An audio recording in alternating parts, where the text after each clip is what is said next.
Hello everyone, good morning and welcome back to my channel. তো সবাইকে শুভ সকাল জানিয়ে আবারও একটি নতুন ব্লগ শুরু করছি। তো আজকে ছোট্ট একটা ব্লগ শেয়ার করব, বলতে পারো মিনি ব্লগ, অনেকটাই ছোট ব্লগ। তো কেমন আছো তোমরা সবাই? আশা করছি সবাই ভালো আছো আর আমিও ভালো আছি। তো আমার আরও একটি নতুন ব্লগে তোমাদের সবাইকে অনেক অনেক ওয়েলকাম। তো আজকে হচ্ছে গিয়ে রবিবার আর সকাল এখন বাজে 8টা। তো আমরা আজকে একটু তাড়াতাড়ি উঠে গেছি, কারণ দেবাংশেরও ঘুম ভেঙে গেছে আর তার জন্য আর ঘুমাতে পারিনি।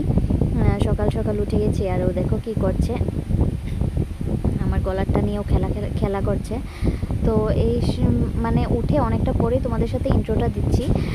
তার আগে ওকে খাইয়ে টাইয়ে ড্রেসটাও চেঞ্জ করে দিয়েছি আর আমিও মুখ ব্রাশ টাশ করে ফ্রেশ হয়ে নিয়েছি। তারপরে তোমাদের সাথে ইন্ট্রোটা দিচ্ছি। সকালে উঠে গিয়েছিল আজকে 7টার দিকে, তার জন্য আর ঘুমাতে পারিনি। আমিও উঠে গিয়েছি ওর সাথে আর বাকি যা কাজ ছিল সব সেরে নিয়েছি।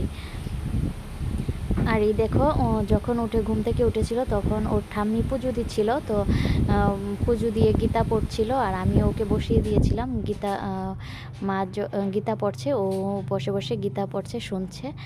তো মার কোলে বসিয়ে দিয়ে আমি যা যা কাজ আছে ওইটা সেরে নিয়েছিলাম। আর এই দেখো, আজকে হচ্ছে একাদশী। তো একাদশীর প্রসাদ পুজো দেওয়া কমপ্লিট। তো এখন প্রসাদ দিয়েছে, তো আমিও এখন প্রসাদ খেয়ে নেব।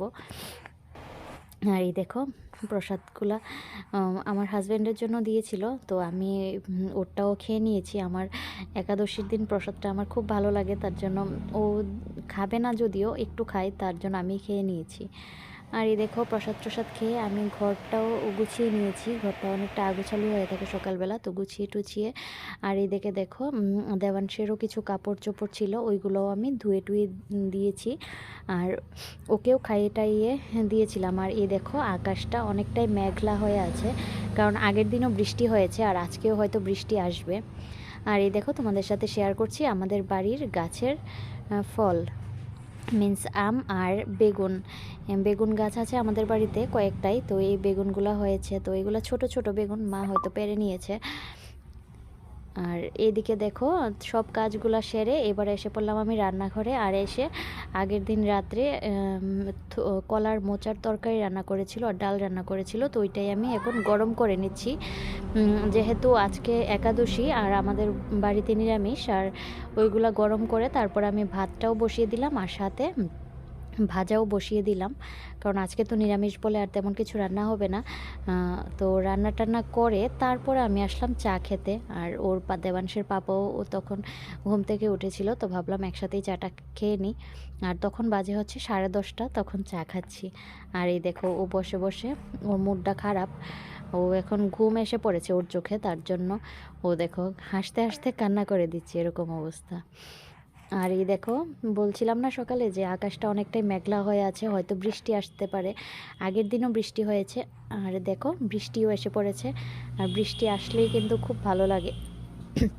আর তখন বাজে হয়তো দুপুর 2টা। আর স্নান টান শেষ হয়ে গিয়েছিল, স্নান টান করে নিয়েছিলাম আর তারপরে বৃষ্টিটা নেমেছে আর মাঝখানে কোনো ভিডিও করতে পারিনি। আর এই দেখো, বৃষ্টি এসেছে আর ও বলছিল যে রুটি খাবে। তো আমি মাখতে পারি না সেরকমভাবে, একদম স্মুথ করে মাখতে পারি না। তো ও গরম জল করে আটাটা মেখে দিচ্ছে, তারপর আমি রুটি বানাবো। দুপুরবেলা বলছে বৃষ্টি এসেছে, তো রুটি আর চা খাবে। তো তার জন্য বললাম যে তুমি মেখে দাও, তারপর আমি বানাবো। এই দেখো, আমি রুটি বেলেছি। মানে এটা ইন্ডিয়ার ম্যাপ না বাংলাদেশের ম্যাপ না কিসের ম্যাপ হয়ে গেছে বুঝতে পারিনি। মানে গোল হয় না আমার রুটি, কেন জানি। তো যেরকমই হয় সেটা তো পেটেই যাবে, তো আর কিছু করার নেই। তো এই দেখো, রুটি করছি। আর তারপরেও আবার ভিডিও করিনি, মোবাইলটা চার্জ ছিল না, যেহেতু কারেন্ট ছিল না, বৃষ্টি হয়েছিল। আর এটা হচ্ছে রাত্রেবেলা আমাদের বাড়িতে দিয়েছিল কল্কিনারায়ণ পুজো। তো এটা হচ্ছে কল্কিনারায়ণ পুজো প্রসাদ। আর এটা হচ্ছে রাম ঠাকুর আশ্রমের সিন্নি প্রসাদ। তো আজকের ভিডিওটা এখানেই শেষ করছি, দেখা হবে আরও